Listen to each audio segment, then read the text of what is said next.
We've had 3 weddings, so there's one more wedding and a funeral, and then the funeral's starting? Excellent. I've seen 7 heads in a duffel bag. We got one more to go, and I'm out of here. Yeah. So use the title as tick marks. Hello and welcome to Cinema Craptaculus, where we say a bad movie is just as hard to make as a good one, just a lot easier to make fun of. This is John, and with me are my uncrappy co-hosts, Stephanie. And Dave. Oh, it's me. This year is the 30th anniversary of the movies from, well, if you're doing the math at home or read the podcast title, 1994. And we've chosen 5 of the biggest movies from that year to talk about their impact 30 years later. Talk to the hand if you don't think it's flying all that, home skillet, as if. Is that how they said as if? All of a sudden, I felt my age when I said as if. What did the kids say back then, 30 years ago? I'm just laughing at home skillet. Yeah. Here's the rapid recap to catch you up. Cinema Craptaculus Rapid Recap. It's 1994. You're going to the newspaper, wondering what movie to see Friday night. You've got The SHAWSHANK Redemption, a prison film that could make even a hardened criminal weep and long for the magic of friendship. Pulp Fiction, which would not just change movie storytelling, but would raise the bar on soundtracks. Interview with the Vampire, Brad Pitt and Tom Cruise camping it up as vamps, and they were roommates. The Crow, the tragic last film of Brandon Lee, as well as the blueprint for every emo story afterwards. And 4 Weddings and a Funeral, the multicast comedy that led us to Love Actually. Boo! So check us out, because we're going to be kind and rewind this baby back to 1994. See you at the crossroads. I'd like to think that the last thing that went through Stephanie's mind as she read that rapid recap is who the hell wrote. I'd like to tell you that. I don't think all these movies were out at the same time, but, we'll roll with it. I mean, they weren't all premiering the same day. There were that several would be an movies. awesome Barbenheimer. Right. People would be like, remember the Shawshank Fiction interview Crow wedding? Shawshank Redemption, it's funny because it was one of those films that when it was on TBS and, WGN or TNT, whenever I had cable, and I don't care where it was in the movie, I'd have to watch it. We say that about certain films. This falls in that category. It was one of those movies that got massive ratings in those airings. And also a very popular movie with cable networks because of that, because they could just put it on. And it's like the Sarlacc pit. I don't know why. It's like a black hole where it just sucks people in as soon as you turn it on. Yeah. So did you guys see this at the theater? I did. I remember my friend and I walked to the Galleria Theater, which was like 2 or 3 miles away. And it was the only theater in our area that had THX sound. And we were like, oh, let's go see the Tim Robbins Shawshank Redemption. And we're watching it. And as we're watching it, I'm like, this feels really familiar to me. And I don't know why. And I finally realized at the end that it was based on Stephen King's Rita Hayworth in the Shawshank Redemption from, I want to say it's from the collection of short stories. Yeah, it's got Different The Body. Seasons. Yeah, The Body and a couple others. So it didn't tip you off that really long mouthful of a title that was in that short story, to be fair. Yeah. Seeing it in the theater, you were like, why does this remind me of Rita Hayworth in the Shawshank Redemption? Why does Dr. Strangelove remind me of Dr. Strangelove or How I Stopped Worrying About the Bomb? Were you stoned? Yeah. No, I wasn't. I just think I had read the short story like a year or so before, and then saw this and didn't make the connection at all. Because to me, like we Rita gather. Hayworth in the Shawshank Redemption is Rita Hayworth. Was like, and this was the Shawshank Redemption. I was a teenager. What did I know? I had a friend that in middle school that he was a big Stephen King reader, and he and another friend both would talk about how, the films never get it right. And he had this prayer. He said, the Lord's Prayer, and if I die before I wake, please God, don't let them ruin another sweet Stephen King novel with a shit movie. And because it's hit and miss. And usually if Stephen King's involved, they don't turn out well. I do remember seeing this in the theater, and only because someone said, like, oh, yeah, you got to see this movie. And I'm like, well, wait a minute, why didn't it get any press? And it's like, yeah, it's just word of mouth. You got to go see it, and don't let anybody ruin the ending. It was kind of one of those films before that became a thing with the M. Night era, some years later. But yeah, so I remember seeing it, and I could see why it was a tough sell for them to market a prison movie that is pretty bleak until the very, very, very end. And it's about a friendship. Yeah, and I also wonder if, Tim Robbins had been putting out some fairly, he'd done some films, Bull Durham, kind of put him on the map, and then but do you think this was the film that really kind of catapulted Morgan Freeman, not just into sort of movie stardom, but into...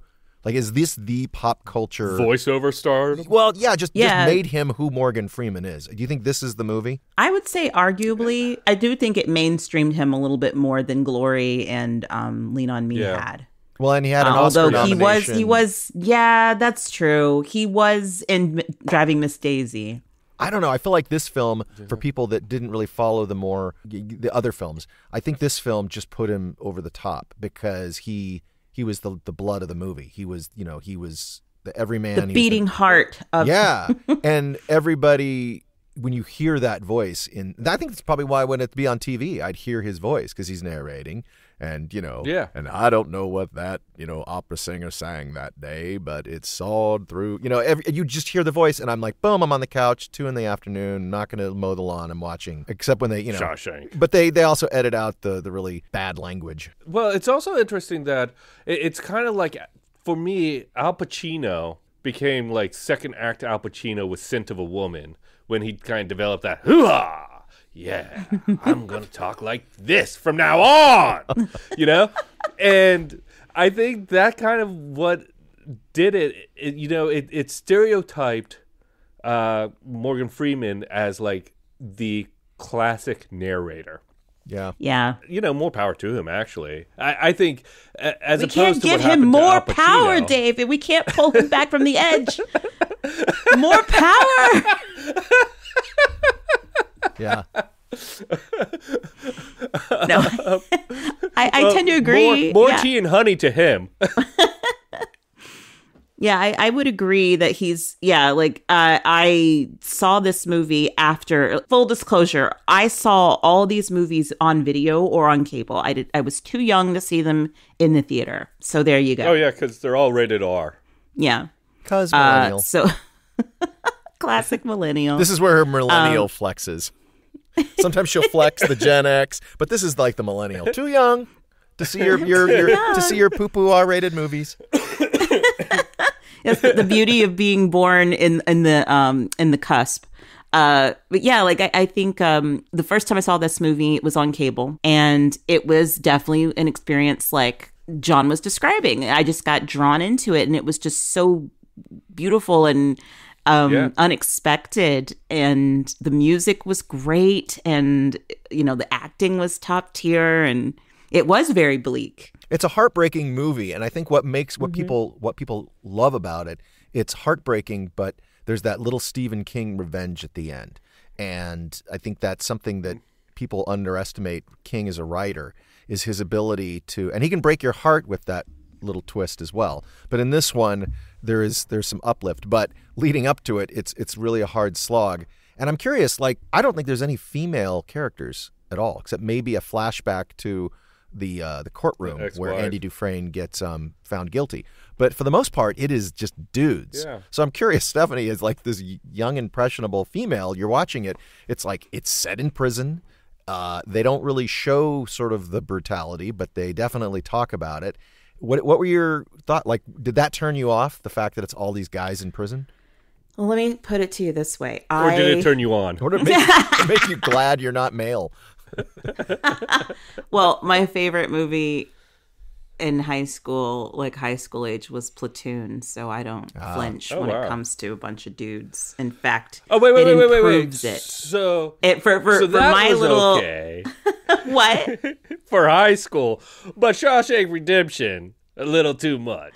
No, I'm just saying I saw these movies on video. I just couldn't go to the theater.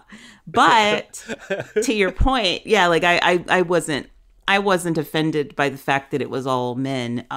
In fact, surprisingly, you might not believe this, but as a young woman in the United States dealing with Hollywood, I had to, I was kind of forced to relate to male perspectives early on because they just didn't do anything else. You must relate. You must relate.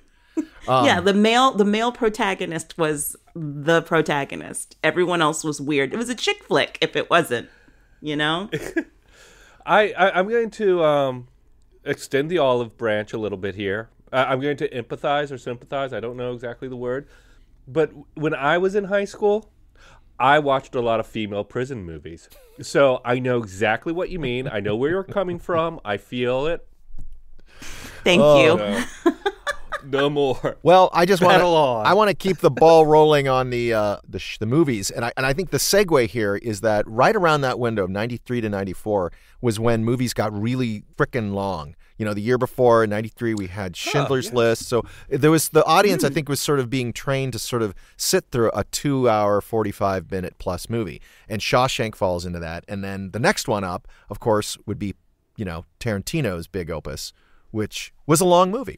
But arguably, I would say, I don't know, might be one of the most influential films of all time. At least for the 20th and 21st centuries. 20th centuries. Right. All of the 20th century. Just kidding. The 21st century, I would say. Did you guys see this in the theater? Yes. Yes. I remember seeing it in the theater, being kind of blown away by the soundtrack. It had like this energy about it. It was a Miramax film, wasn't it? Yeah. And so back then, Miramax was kind of like synonymous with independent. They did like Clerks, Chocolat, I think. All these kind of like smaller films. And this one, it's undeniable. It's like Thanos. It's it's inevitable. Inevitable, exactly. And I don't know how to describe it because what's crazy about this movie, I think, is it kind of still holds up in its storytelling, like in its fast-paced editing, its dialogue. All of it was something new back then, and it feels maybe kind of standard now. And I think when you say that it's influential, John, you're right. Even up until like the Marvel movies, it's impacting those. Well, I just recently saw it with somebody who is on the young end of Gen Z, and I hate to break it to you, was not overly impressed, but at the same time admitted that they were aware of. Like it's been in a lot of memes that come around people's phones, and they didn't necessarily know what it's from. But then once you see the movie, the dots get connected, and you start to realize, like, oh, and that's why that song kind of keeps coming up. Even though Tarantino is taking older songs that were popular from an older era, but he, made them his own. And then right after Pulp Fiction, and to some extent Reservoir Dogs, all of these films would pop up in Pepsi ads, and people, he became sort of the cool soundtrack guy. But a young person's perspective is definitely influenced, whether they realize it or not, simply for the broken narrative, which there weren't many people. Yeah. Robert Altman had kind of done it, but there really wasn't that sense of the big cast showing things out of sequence until that movie, Yeah, like I was going to say that this movie, it took me, I obviously didn't see it in the theater, and it took me a long time to kind of understand its contribution to movies and cinema, and how it kind of did present this pastiche of culture, like pop culture things, people talking about nothing, having regular conversations. I didn't realize that started with that movie. I thought, that really you're right. Like Altman probably kind of did a little bit of that, like very conversational stuff, but like pushing that kind of thing into the stratosphere really started with Pulp Fiction. Yeah. I didn't know that because I think when it came out, I was like 12 or 13 or something, like it was just not, it just wasn't something that people talked about or did in their movies. So I thought that was really interesting. I'm like, oh, wow, I really had no clue. I just want to say, I think it's really hard for young people to look at something that's from 30 years ago and go, oh, this led to all the things I like. Because to them, it's happening at the same time. But imagine someone watching Batman 1989, which blew the lid off of like what a comic book movie could be back in 1989.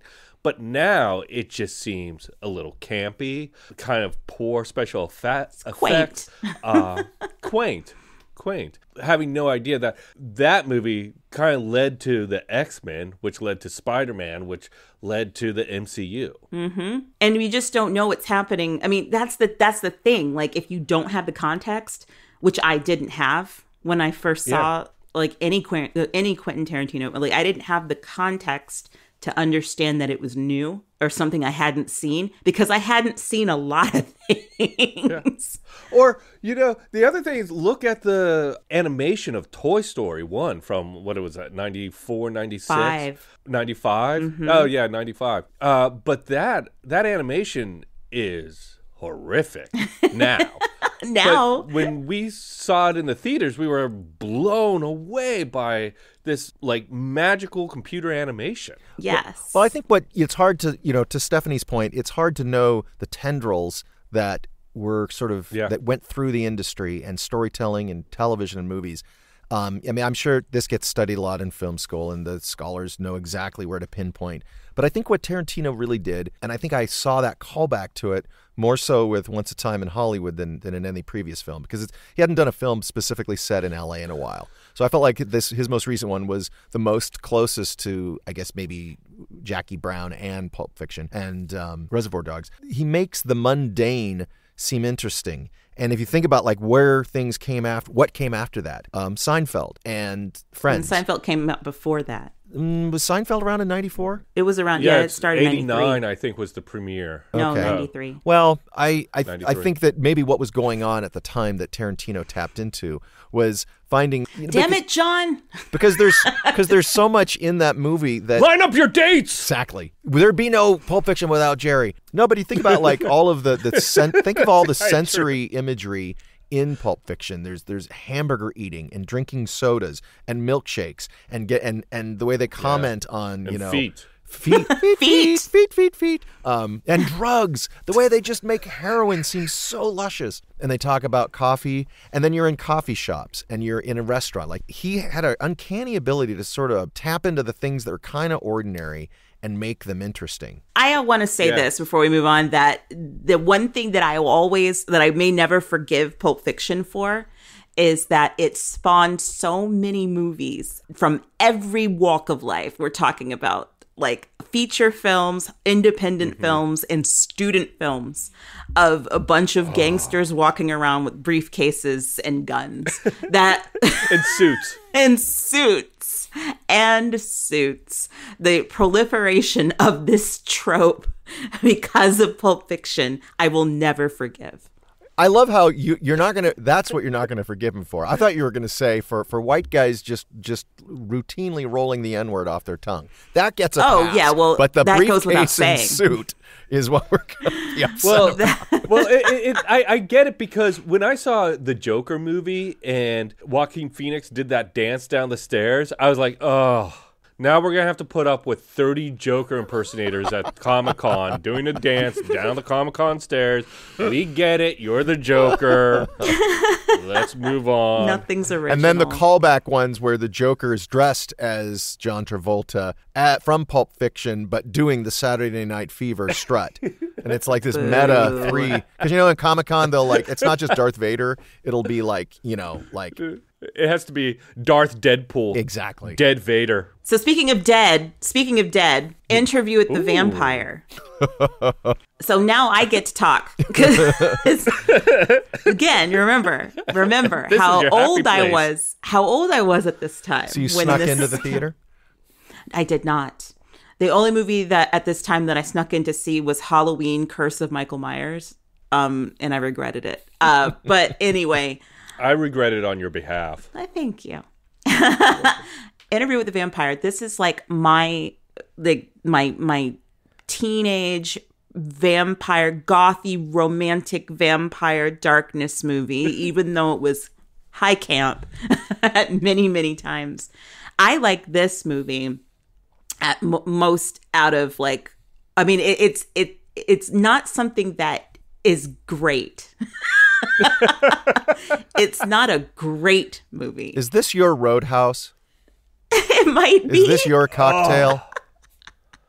It might be something that spoke to me. That was just so bad. I mean, it was bad and good because they just didn't care. The actors threw themselves into it. I mean, except for maybe Brad Pitt, because Brad Pitt was just Brad Pitting. But I mean, he was sulking and doing his Brad Pitt list. He was eating blood. Yeah, that's what he does in real life too. That's something that not a lot of people know. Poor Kirsten Dunst. He taught Armie Hammer everything he knows. So allegedly. So hot guys, hot vampire action, you know, they're seducing women, they're dancing at these lavish parties. And, you know, it's just so amazing for someone at this age, right? The age that I was at the time. Was there a movie or show yes, that had that, I keep going to emo, but that's not exactly what I want, but that kind of dark, romantic, supernatural aspect. You know, like Beauty and the Beast with Linda Hamilton and what's-his-face, like that was on CBS. There was a 90s show. I cannot think of the name of it right now, but it was something like, it was like Dark Secrets. my beloved, you know, yeah. It was something, it was going to kill me. Maybe we'll put it like in the extras or something like that when it comes to me. But how about this? Is Interview with a Vampire kind of like one of the first heavy sexual vampire stories? I'm talking like the Warner, like WB, CW style. Oh yeah, well this is definitely groundbreaking, but I also think I would argue that this is also a very queer coded as well, that other shows or other movies didn't really go into that territory. And it made me appreciate it all that much more because it was like, oh, they're two boys who are vampires and they're really hot and they could be lovers. Like, you know, it was just very like give it all to me. I do think that this was groundbreaking, at least at the time, because of the controversy with Tom Cruise taking the role of Lestat. Like, they had this whole thing about Anne Rice not really appreciating that casting decision at first, where she was like, I don't get this. Like absolutely not. Because what was it? Tom Cruise at that time had been like in The Firm. Yeah. And it was just like, what, you know, like what, I do not get this. But then when she saw him in the dailies or in the, you know, the first cut or so, like she was like, oh, I'm sold, because that man threw his entire badassy into this. Yeah. Like it was just one of those things that you just didn't know he was going to be able to pull off, and he did it. He was Lestat. Obviously, she did not see him in Legend. Or The Last Samurai. You know, this film gave us... in the future. You know, Anne Rice is not a time traveler. She's just an author. Hey, Craptaculars, we'll be right back. And now, back to the show. I think this film, it launched, you know, Kirsten Dunst's career. I mean, I feel like she went from this movie, like I didn't see her anything else, and all of a sudden she's like Spider-Man's girlfriend. It was like, I missed the whole like in between, so it was a little weird. Well, she was in a bunch of teen movies you wouldn't have watched not unless my something was demo. going on in your life. Exactly. But wasn't this like one of Tandy Newton's first big films? Stateside, yeah, and Really? her role got cut back a lot. Like she only had like 2 lines in this. Right, but then Cruise remembered her and made her the romantic lead for the second Mission Impossible. I think Antonio Banderas had already sort of come to America and been in a few films, but Stephen Ray, I think we had just seen him with the director do The Crying Game. So it seemed like there was a good sort of solid cast. Brad Pitt was the one that was kind of like the new star. And you're right, you know, he had said like he was depressed shooting that movie because he got a little too method. But there's really, when you look at that film, that was my eyes rolling, guys. If you couldn't see it, you can hear my eyes rolling. It's a role, dude. I know he was just so, but he was also like he was on. This was around the time of A River Runs Through It and Legends of the Fall. Like this, I think predated those two movies. It was like in a big chunk of Brad Pitt for like a year and a half. And you know how that happens, like a bunch of actors, like, you know, will work like a ton and then all their movies get released at once. This was like right around peak. Brad Pitt he is now a superstar, and he is a heartthrob, and everybody go see him. And it was probably really hard on him in a way because nobody can anticipate how that will change your life. And the fact that he was able to kind of sustain a career after that and hold his own against Tom Cruise, it'd be interesting to see them re-team together in a completely unrelated film, but just to see how all of those years of being who they are could work together. Maybe it wouldn't. I don't know. Pitch me that film. What's that about? It's about two older divorced men who tortured their wives and are now like figuring out how other people will kiss their ass. So it's a documentary is what you're saying? What's the title? What title do you have for this? For this odd couple meets. Cry for me. Tie her up. Cry for me. Cry for me. Cry for me. I'm 60. This got dark fast. Speaking of dark, our next film on the list is The Crow. And I admittedly, I pushed for this one to be on the list only because The Crow remake is I was coming going to out. say, are you getting paid by Lionsgate? Is it Lionsgate or who? I am. I have no idea. They promised me half a tub of popcorn. Will it when be I in go see the the movie. Dune sandworm box or like Dune 2? Yeah. Was The Crow based on a graphic novel or was it original? I believe it was based on a comic book. I did watch the first 30 minutes of it yesterday. I didn't get through the whole movie because I have not seen this movie since the theaters. And I don't know if I cared for it back then. Well, obviously, because I didn't watch it again ever. I will say this, though, that it's the movie where Brandon Lee was shot on set through like an accidental loading of a gun. Mm-hmm. And I don't know if the movie's that great, but he was doing his best in it. And it was really interesting because he had a kind of comedic personality, almost Joker-like. I hate saying it that way because it's kind of on the nose with the makeup. It's kind of on the nose with the makeup, but it's also, I think it minimizes what he's doing, which is having kind of, there's humor to his kills a la Freddy Krueger. In a very kind of dark emo movie. And I appreciate that. And from the trailer of The New Crow, I don't see that as much. They have a trailer now? All I saw was some footage. Yeah, I saw the trailer. I mean, some BTS. Yeah, it's or something emphasizing like sort of the real dark, kind of modern style of this type of film. Very dark. I mean, it's John Wick meets Halloween Night. Yeah. You know, not the movie Halloween, just the day. atmosphere. Or the calendar date. Universal Horror Nights. It'll be an attraction. Yes, it will be. Oh, it will be. God. You're so right. Wait, so okay. I've never seen The Crow. Let me say this again. I haven't seen The Crow all the way through, if that makes sense. Like, I've seen bits and Yes. pieces here and there. Yes. I watched it to the end, but didn't see the beginning. I saw the middle, that kind of thing. But I did listen to the soundtrack. And if we're talking about good soundtracks, that's a really good soundtrack. Yeah. Lots of what goth and industrial of the era. Yes. Trent Reznor. It's great. And the whole thing looks like a Trent Reznor music video, and it's very like they're doing complicated comp effects on it, like comping fire on top of buildings, on top of other buildings, on top of other buildings. It's a very, like, when you watch it, it feels like a Frank Miller directed movie. He did what did Sin he City. do? Like The Sin Spirit. City. Oh, The Spirit. Sin City. Yeah, I know that The Spirit's the first thing I go to. In Sin City, prior to heavy computer effects being in a movie, they were trying to do that, and I find that interesting too. Yeah, I don't remember the film as much as I thought I would.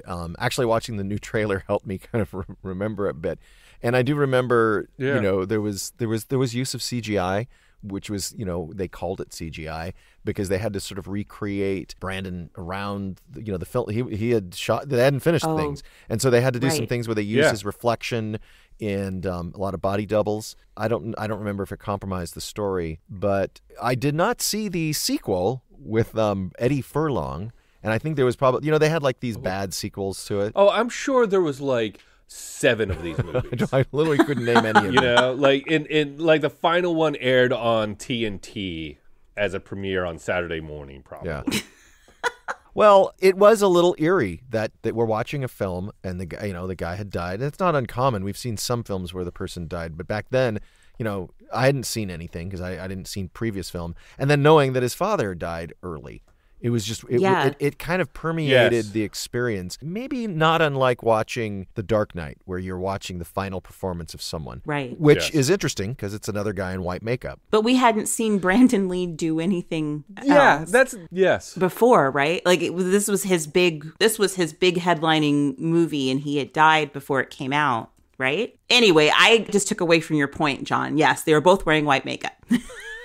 Heath and Brandon both taken too soon, and their last role is very influential as far as like disaffected white youth goes. So Brandon Lee was in Laser Mission, Showdown in Little Tokyo, Rapid Fire, and then The Crow. And that's between 1989 and 1994. Oh, okay. And the number of Crow movies in the franchise is, I think, 4. The Crow, 1994. The Crow City of Angels, 96. The Crow Salvation, 2000.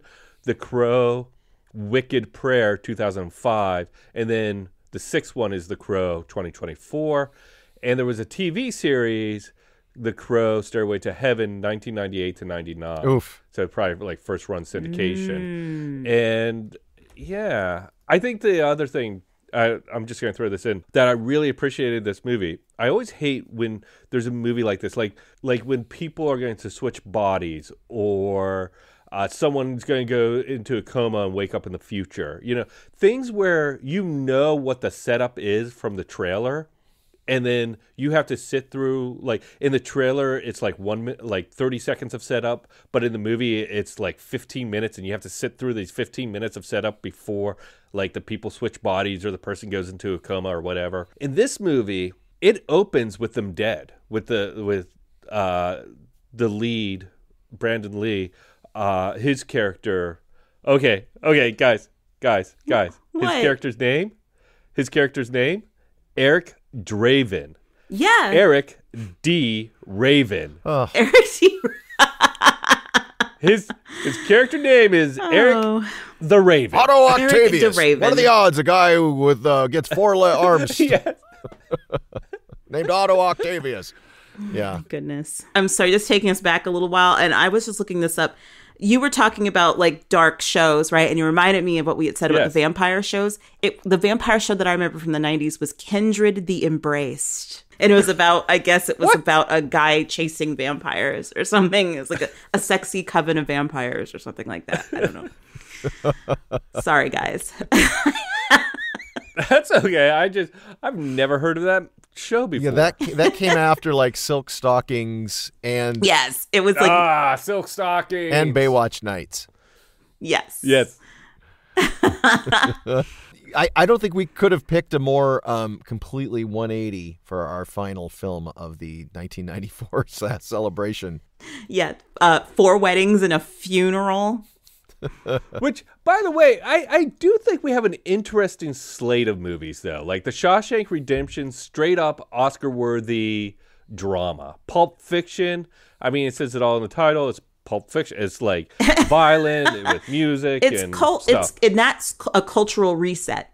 Yes. Pulp Fiction's a cultural reset, as the kids say. Interview with the Vampire is like the big stars, the big kind of drama. Gothy. The Crow. Dramatic. And Good Crow, gothy and dramatic as well. Yeah, gothy and dramatic. But like, it reminded me a little bit of RoboCop in a weird way. Just a revenge fantasy. Yeah. Mm-hmm. And then 4 Weddings and a Funeral is a comedy. Well, before we get to 4 Weddings, dramatic. If I were to actually swap something out, just for the sake of sort of diversifying and really rounding out 94, I would have put in like a summer actioner, like Speed or True Lies, because I felt like, or that's Jim Carrey in The Mask. But that could be another show. We didn't mention Forrest Gump. We didn't mention... We should do a show on Oscar movies that shouldn't have earned an Oscar now. Aww. Yeah, because a couple of these were actually in direct competition with Forrest Gump, Shawshank and Pulp Fiction. No one will forgive them for that. Well, I saw 4 Weddings and a Funeral in the summer of 94, and it was a perfect date movie, I got to say. And it was one of the start of a run of not just Hugh Grant movies and working with Richard Curtis and working title films. But it was this run of, the British know how to make romantic comedies. Because there was just always something about American romantic comedies in the 90s that every time I'd see it, I just would sort of be like, yeah, funny.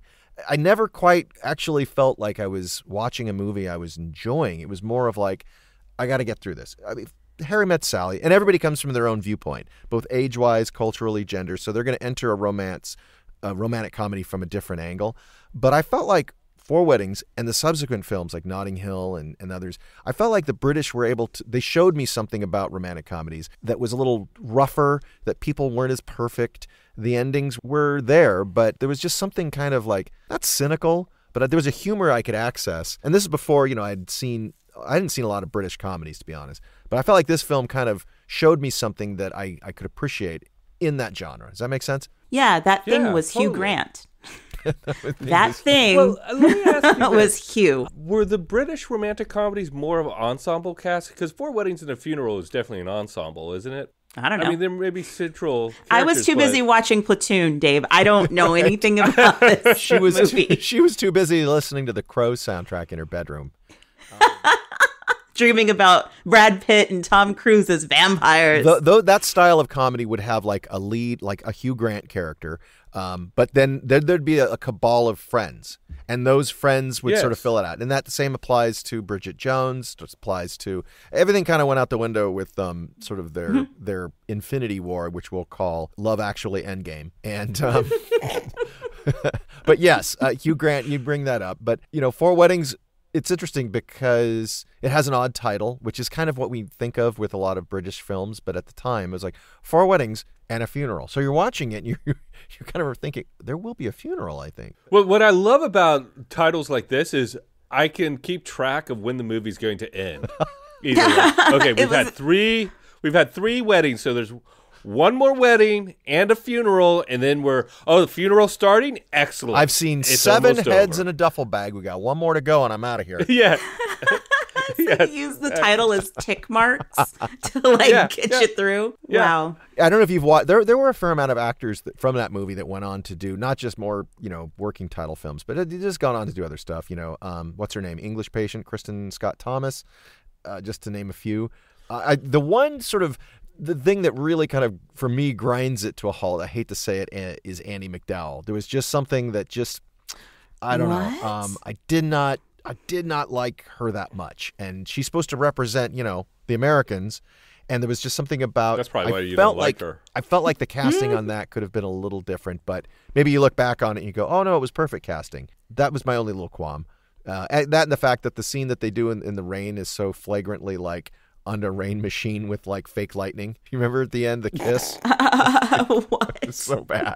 Oh, you should watch that scene. You can literally see the shadow of the camera guy with the lightning light and the rain machine. Oh, I forgot to ask. Did you see this in the theaters? Yeah, I did. You did, because you saw it. It was like a summer date movie. Yeah. Right. And Dave, did you see Summer it? lovin' had me a blast. Summer lovin'. So 4 weddings and a funeral. I'm pretty sure I saw it in the theaters. I don't remember it. And it's also one of those movies that, this is a movie I've seen several times since the theaters. So I'm not sure if I saw it in the theaters or not. You know what I mean? Oh, okay. Yeah. So basically you're saying, I wish I could tell you that. I wish I could tell you that. I hope. Well, it also is, it was it's so often when you look at films, how many films did you see you were there to see the birth of a star? Undeniably, you saw the birth of a star. And I think, when this is one that gave us... Really? I don't think I saw that version of it where Hugh Grant was just coming out of the ether. He's screen at you. Yeah, the plasma in the universe. Yes. He's coming out and heading straight... Your life was changed. And then he went straight to Hollywood Boulevard. Yeah, that's true. But he didn't mean to. That's his little oh, well, I'm just so glad. I was just parked and she needed a ride. Would not prevent him from running for president, except he's British. No, in fact, a lot of people, except that he's British. Except for not being born in the U.S. Would not derail his career now. No, he's Teflon. It's fine. Well, that's it. Any more to say, or is that our 5 movies? I just want to say that movies. those are our 5 movies. And, out of all of them, I did not see 4 Weddings and a Funeral at all. That's the only movie on this list that I have no idea what happened in it. I don't know who the characters are. 4 Weddings and a Funeral. That's it. Yeah. Oh, okay. That's great. So I've seen it. I don't need to see it. No, there's probably people listening saying, "No, Stephanie, you don't need to see it. Does not age well. Yeah, Does yeah. not age well. It's cloying. It's Hugh Grant fiddles with his hair too much. It's very 90s." I think a lot of these movies on this list influenced things. Well, I think you're right. I think we picked films that did influence films after it, probably more so than we realize. I think Pulp Fiction probably maybe comes to the top, but I think Stephanie brought up some great points about Interview with the Vampire. And and I have not seen the remake series on AMC, but it's great. It's got a good audience, good following. I like it. Well, guys, I was going to say, are we going to rate these? No, we shall not. The time of 1994 has passed. 30 years have passed. So there's no reason to go back and rate things that have already occurred. I would say we could say what our favorites are of those 5. My favorite of all 5 of them, sorry guys, Interview with the Vampire is it goes back to my childhood. It makes me feel like I'm young again. And I remember the first time I watched it, I thought it was the most epic, romantic, dark and, gothy kind of movie I'd ever seen. Because I hadn't seen The Crow yet, obviously. But I just was this movie is amazing. I felt so grown up watching it. So if we did this like we see in the memes, you could only take one with you. That's the film you get to take with you is Interview with the Vampire. I wouldn't go so far as to say that. I just say that of this list, that's the one that I have most affection for. And Shawshank would be after that. And the rest can go to hell. What about you, Dave? Go to hell. I don't know. It's so... I think the Shawshank Redemption is probably my favorite of these 5. Does it fill your heart with love and warmth and make you wish for friendship in such... Zihuatanejo. Zihuatanejo. It does. I think, I do think it's a kind of beautiful movie about friendship and hope. Mm-hmm. And I think it's well done and amazing performances. I think Pulp Fiction is probably the most influential movie on this list. Interview with the Vampire is probably the most emo on this list. The Crow is maybe the most undeserving on this list. Wait, is the Crow less emo than Interview with the Vampire to you? Yes and no. I think what Interview with the Vampire does well is emo plus romance. It's a emo. I don't know about the romance, guys. The Louis spends most of the movie trying to get away from Lestat. And tries... there's different. It's not romantic between the two of them. It's just the idea of it's tragedy. It's romantic in the way that it's just tragedy. My heart and I can never live. And that's tragedy. That's not romance. With romance, it's tromance. Okay. It's romantic. Fine. I think Shawshank is probably the most heartstrings of the films, at least for me.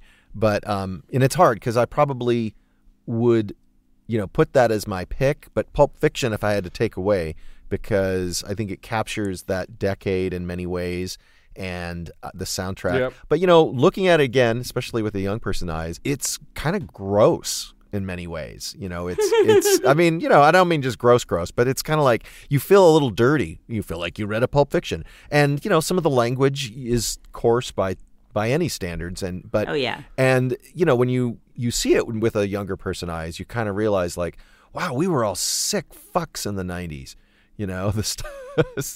Especially it's incidentally, I followed watching that film with Usual Suspects, which is a similar era, and I was like, wow, that film's just kind of mean-spirited too. There was the 90s had this sort of mean streak through it, a cynicism. Well, we called it gritty. Nihilism, whatever you writers like to call it. But ultimately, Yeah. I think Pulp Fiction is still a fun movie to watch.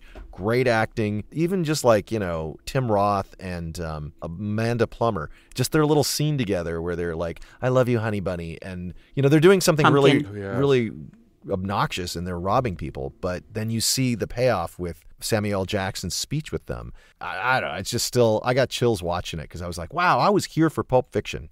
It made me feel like, wow. And all it is in a way, Tarantino would say, it's just a rehash of all the films that he loved growing up. In a way, it's kind of, him barfing up his own love of movies. And he was the first person who was paid to do that. And now everybody is. Because that's all we have. True.